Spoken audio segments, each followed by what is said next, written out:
토기장이가 진흙 한 덩이로 하나는 귀 쓸 그릇을, 하나는 천이 쓸 그릇을 만들 권한이 없느냐. 새벽을 깨우는 거룩한 기도자 여러분, 생명의 말씀에 지혜가 지혜를 불러 세상을 믿음으로 헤쳐가는 일에 늘 복 있기를 소망합니다. 오늘 우리가 읽어갈 말씀은 로마서 9장 19절에서 29절까지의 말씀으로서 이제 하나님의 의가 복음에 나타나는데 그 복음을 배척했던 유대인들의 운명은 어찌 되는가? 하나님 앞에 버림받았는가? 하나님은 유대인을 양자됨과 영광과 언약과 율법과 예배와 약속으로 부르셨는데 그 하나님의 구원에 부응하지 못하여 결국은 그들은 버림받는가? 그러면 하나님의 신실하심은 뭔가? 가벼운 주제는 아니라 그랬습니다. 탕자의 비유를 잘 기억하시고 하나님의 기다리심의 신실함을 다시 묵상하셔야 하고요. 그 하나님의 열심과 인간의 바른 부응을 지금 함께 상응해서 이해해야 한다 그랬습니다. 그래서 먼저 첫 번째 주제의 하나님의 열심과 인간의 바른 응답, 그 두 상응의 주제 중에 이 주제를 먼저 살펴봅니다. 하나님의 주권과 주권적 선택과 역사에 대한 의문이지요. 하나님께서 이스라엘 백성들 속에 구원의 역사를 이루시고 그들이 하나님의 구원을 배척했을 때 하나님 버릴 수 있는가? 바울은 그럴 수 없다는 거지요. 하나님의 진실하심은 살아있다는 겁니다. 기다리시는 아버지는 여전하다는 겁니다. 그러면 먼저 선택된 모든 이스라엘이 구원을 받느냐? 아니라는 겁니다. 하나님의 구원의 선택은 하나님께서 궁일이 여길 자는 궁일이 여기고 완악하게 할 자는 완악하게 함으로 그 하나님의 주권적인 선택 앞에 바른 은혜에 부응을 하느냐 그렇지 않느냐에 인간의 책임을 따라서 또 다른 구원 역사의 경륜을 열어가신다는 겁니다. 논리적으로는 이해가 잘 안 되는 부분입니다. 그래서 이제 그 설명을 논증을 이어갑니다. 20절에 이 사람아 내가 누구이기에 감히 하나님 앞에 드자비할 수 있느냐. 하나님이 누구는 구원하고 누구는 구원하지 않음에 대하여 불공평하다고 힐난할 수 있느냐? 힐난할 수 있습니까? 그 토기장의 비유를 말합니다. 토기장이가 진흙 한 덩이로 귀 쓸 그릇과 천이 쓸 그릇을 선택한다. 그건 토기장의 뜻이다. 토기가 그것에 대해 나는 왜 귀 만들고 나는 왜 천이 만들었는지에 대해서 주인을 비난할 수 없다는 겁니다. 이 비유도 한계가 있지만 생각의 논증을 한번 바꿔보는 겁니다. 하나님이 진노를 쏟아붓는 중에 인내함으로써 오래 참으심으로써 그들에게 긍휼을 베풀고 영광을 세우실 수 있다 하는 겁니다. 유대인은 하나님을 배척했고 하나님의 진노 아래 있지만 그 가운데 하나님이 오래 참으시고 긍휼을 베풀 자가 있다는 겁니다. 그건 하나님의 자유의 영역입니다. 우리가 그 뜻을 다 헤아릴 수는 없습니다. 그래서 여기 지금 어리석은 질문이라고 말하는 겁니다. 토기가 토기장이에게 자기가 원하는 대로 만들어 달라고 요구할 수 있는 게 아니라는 겁니다. 하나님의 은혜가 있기를 바랍니다. 2000년 기독교 역사 안에도 이 논쟁은 끊임없이 일어났습니다.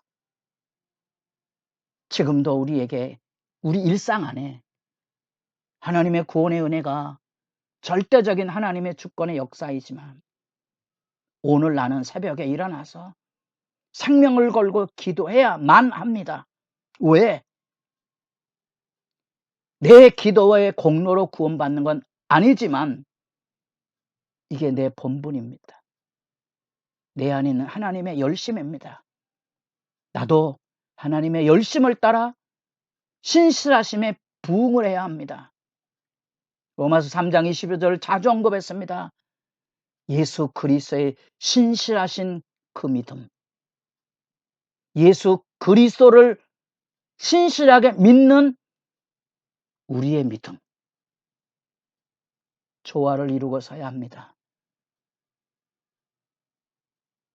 중요한 논증이고요. 로마서 8장에서 하나님의 이 위대한 사랑의 부으심이 나오지만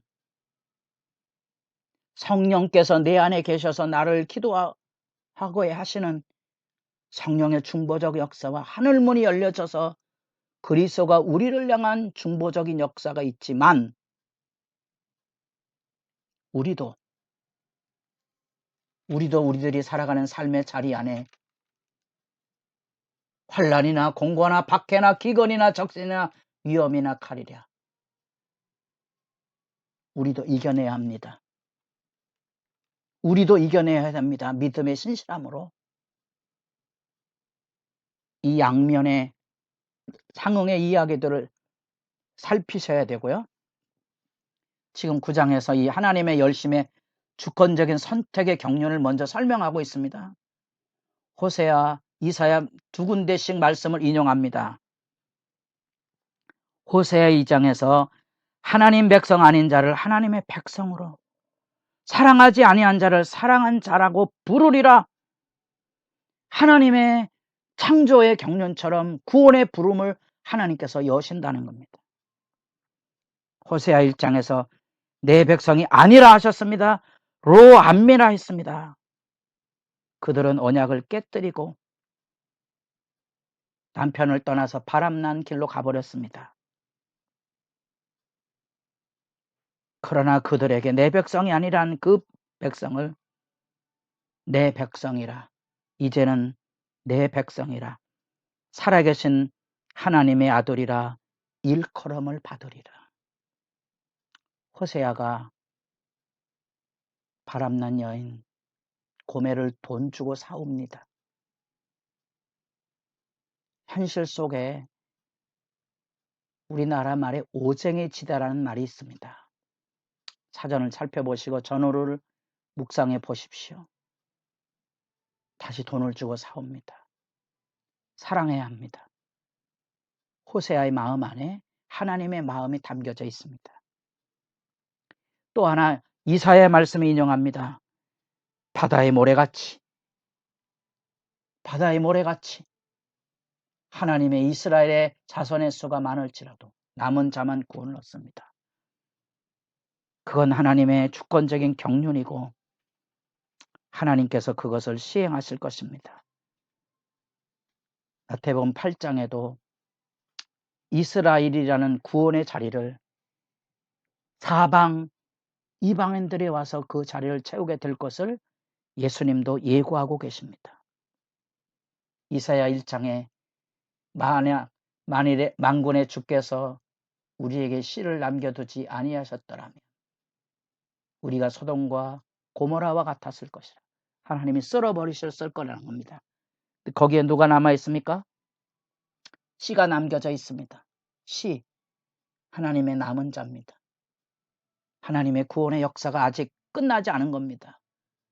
하나님의 구원의 이 신실함의 의의 실제는 토기장이가 이스라엘 백성들이 배척해서 유대인이 구원을 얻었지만 그러나 그 유대인 중에 하나님 먼저 행하신 것은 다 심판하지 아니하시고 진노의 그릇에 긍휼을 담아주실 수 있다는 거죠.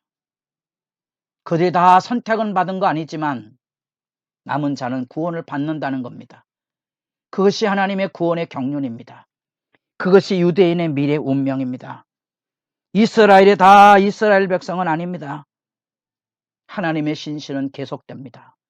지금도. 그래서 유대인들은 유대인들을 향한 바울의 구원의 경륜 앞에는 유대인들의 미래 희망이 있다는 겁니다. 그 안에서 우리는 남은 자만 구원 얻는다는 아주 독특한 구원의 경륜의 말씀을 만나게 됩니다. 우리는 이 안에서 다시 두 가지 측면을 생각해 보셔야 됩니다. 하나님의 신실한 의는 끝나지 않았습니다. 이방인뿐 아니라 유대인들에게도 그 구원의 문은 아직 열려져 있고 하나님의 신실하심은 끝난 게 아닙니다. 그렇기에 이스라엘이 다 구원을 받는 건 아니지만 이스라엘 가운데 하나님의 구원의 은혜에 부응하고 마음을 열고 하나님을 찾는 자들에게는 구원의 역사가 지금으로부터 주님 오시는 그날까지 열려져 있다는 게 바울의 전망입니다. 그러면 우리와 함께 우리 시대의 말씀으로 되짚어 보시고 기도하십시오. 나는 아무 공로 없지만 절대적인 하나님의 주권적인 선택으로 구원받았습니다. 아멘. 끝이 아닙니다. 나도 그리스도의 십자가에 죽기까지 순종한 순종의 믿음을 가지고 하나님의 뜻대로 살기 위하여 생명을 걸고 죽기까지 충실하게 주를 섬겨야 됩니다. 아멘 하셔야 합니다. 이 상응이 우리들에게 있어야 하고 우리들의 기도가 될 수 있기를 바랍니다.